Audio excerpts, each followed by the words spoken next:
भगवान ने कहा बुआ एक बात बता, क्या दुख अब तक जीवन में जो दुख भोगा है क्या उसको भोगने से भी पेट नहीं भरा?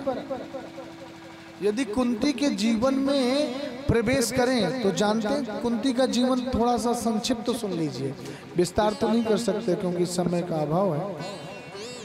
कुंती का जन्म कहाँ हुआ? मथुरा में, महाराज सूरसेन के यहाँ। और उनके एक मित्र हुआ करते थे कुंती भोज। वो आए तो कुंती जब छोटी सी थी तब उन्हें गोद में ले लिया। तो चूंकि उनके कोई पुत्री नहीं थी, संतान नहीं थी, तो राजा कुंती भोज ले गए कुंती को और अपना नाम दे दिया। पहले कुंती का नाम क्या था? प्रथा। प्रथा से कुंती भोज ने अपना नाम दे दिया, नाम पड़ गया कुंती। युवावस्था हुई तो हर बालक जानता है कि मैं अपने घर से दूसरे घर में आए तो जीवन कैसे होगा, ये सब समझ सकते हैं। जब बड़ी हुई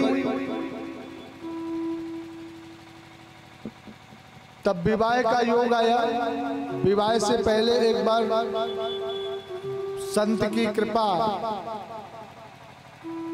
संतों का आगमन महाराज राजा के यहाँ लगा रहता था।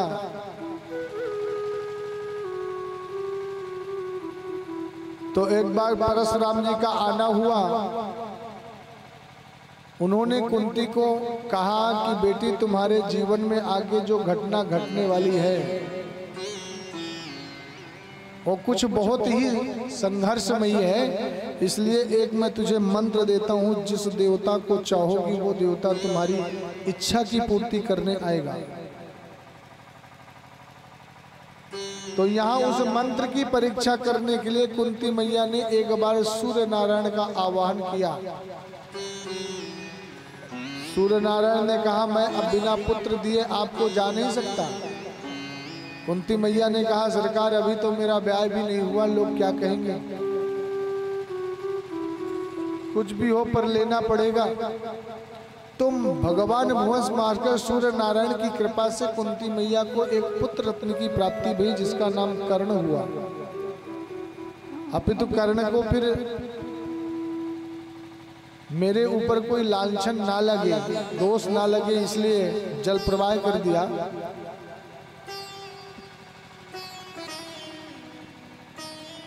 इधर कुंती का जब विवाह हुआ उधर कर्ण को राधा मैया ने पाला, इसलिए राधे कहलाए।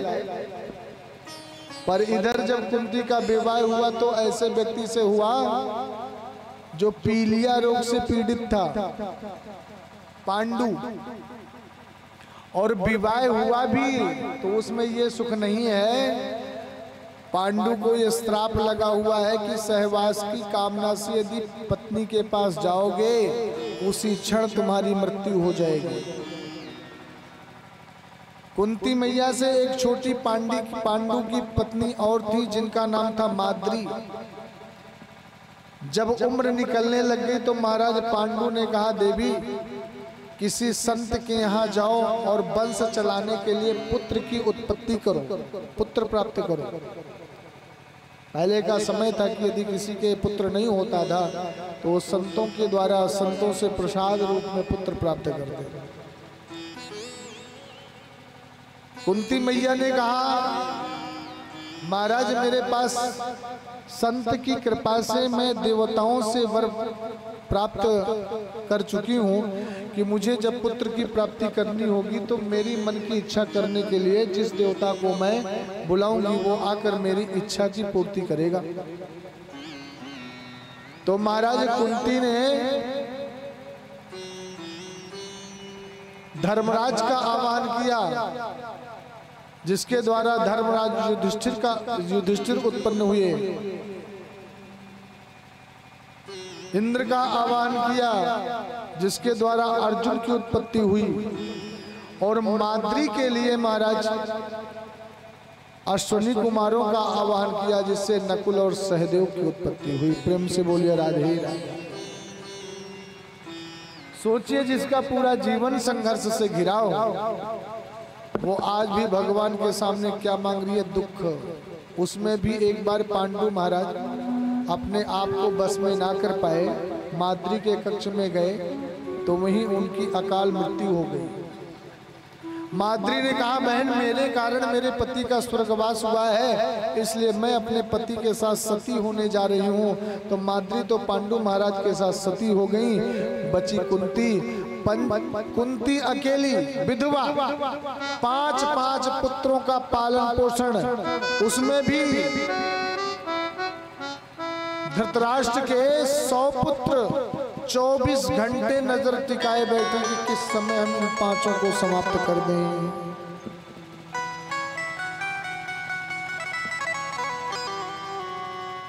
कुंती कहती है, भगवान मुझे दुख दे दीजिए। भगवान ने कहा, कुंती बुआ नहीं दे सकता। सुख के माथे सिल पड़े, सुख के माथे सिल पड़े, जो हरि हृदय से जाए, बलिहारी वा दुख की, जो पल पल नाम जपा। उस सुख को लेकर के मैं क्या करूंगी जिसमें मेरा गोविंद नहीं है? जब जब मेरे जीवन में दुख आया, तुमने आकर के मुझे बचाया, किनारे लगाया, और आज जैसे सुख आया जैसे मुझे छोड़ करके चल दिया। बुआ जी मैं द्वारिका जा रहा हूं। प्रभु मैं जानती हूं कि आपने अभी अभी मेरे पौत्र की रक्षा करी गर्भ में जाकर के। प्रभु विपदः सन्तुनः सस्वतत्र तत्र जगद्गुरो, भवतो दर्शनम यत्स्याद पुनर्भव दर्शनम। विपत्ति को विपत्ति नहीं कहते, संपत्ति को संपत्ति नहीं कहते। प्रभु आप हृदय से निकल जाओ, वही सबसे बड़ी विपत्ति है, और आपका स्मरण बना रहे यही सबसे बड़ी संपत्ति है। इससे बड़ी संपत्ति और कोई नहीं हो सकती। प्रभु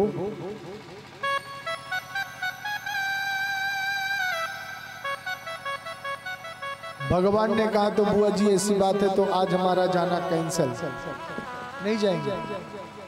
भगवान रुक गए, पर जब देखा भगवान ने कि अब सब पांडव शांत हो गए हैं, तब भगवान ने द्वारिका जाने के लिए तैयार हुए।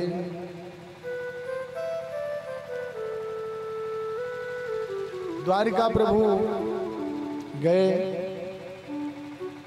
पर यहाँ धर्मराज जी ने कहा कि अर्जुन देख देख कन्हैया हमारा गोविंद कितने सुंदर सुंदर वस्त्र आभूषण पहन रखे हैं, तुम जल्दी तैयार हो जाओ, इनको छोड़ करके आओ।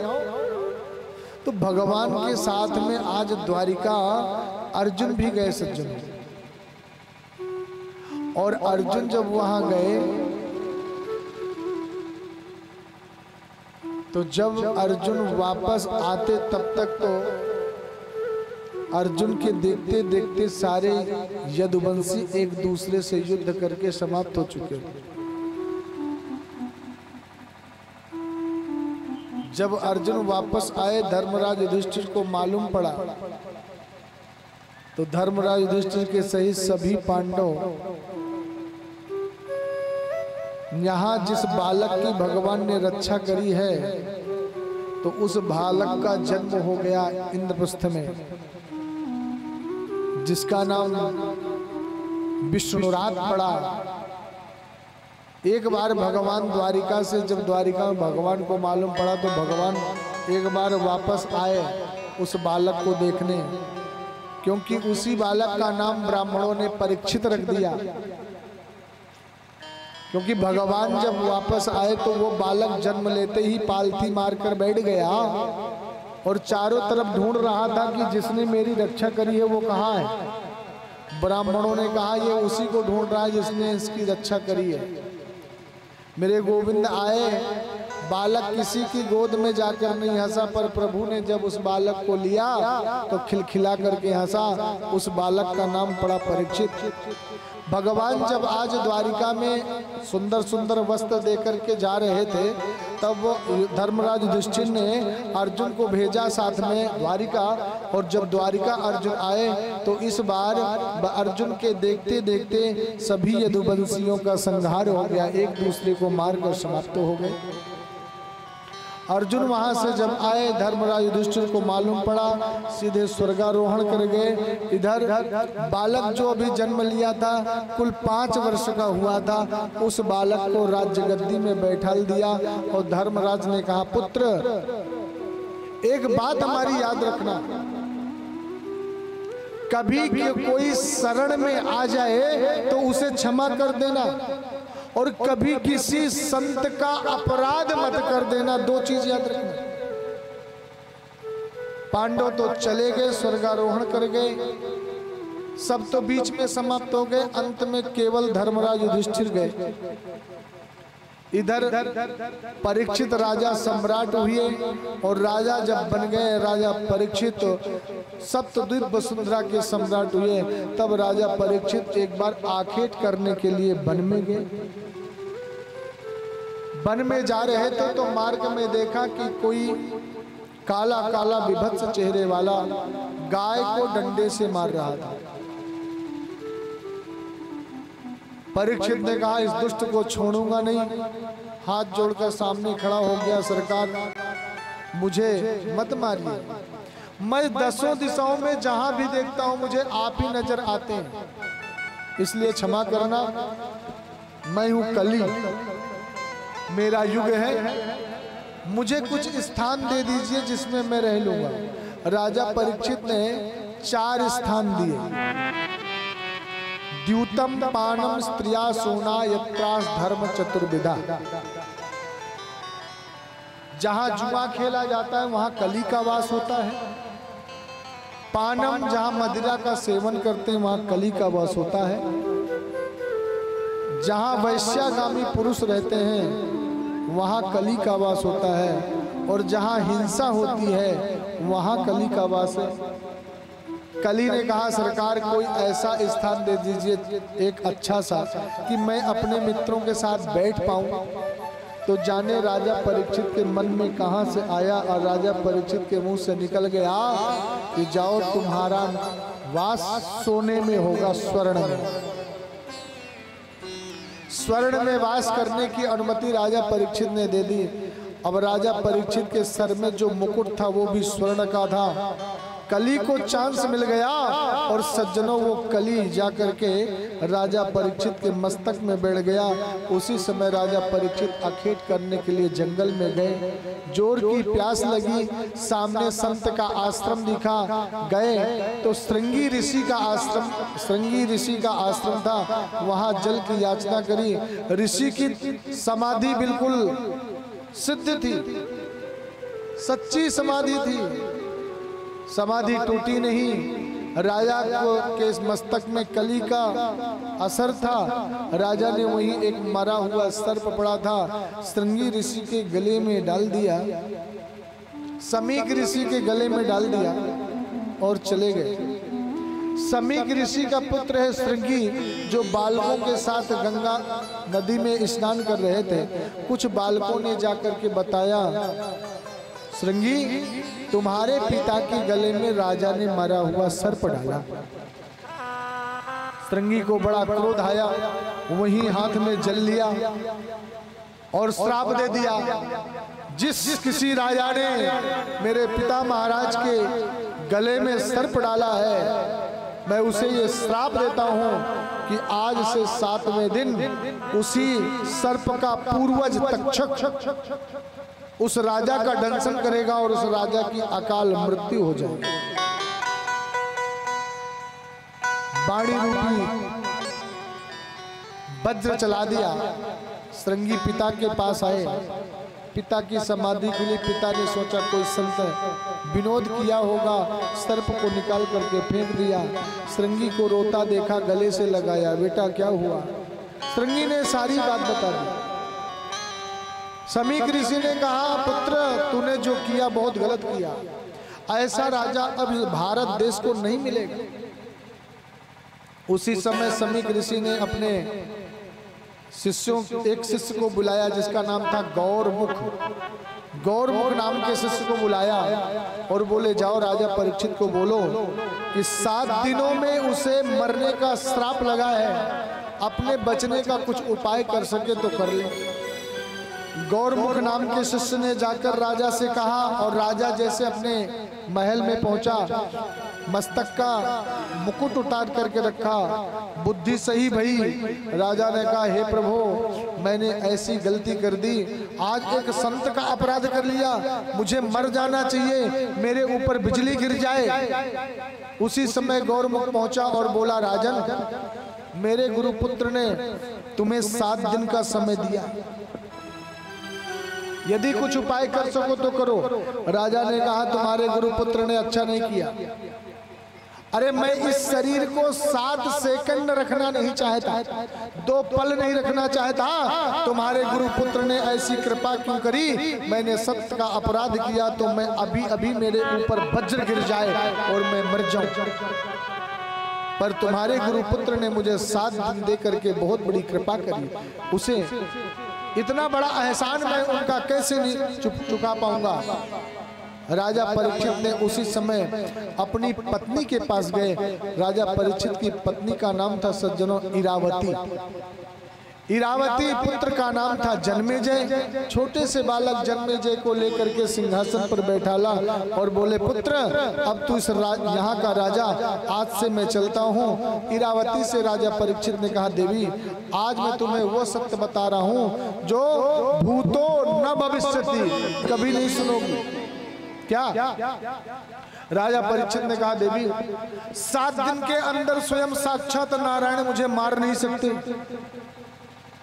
और 7 दिन के 7वें दिन से 8वें दिन साक्षात शिव भी आ जाए, कालों के काल महाकाल, तो मुझे बचा नहीं सकते, क्योंकि एक संत का वचन है कभी मिथ्या नहीं हो सकता।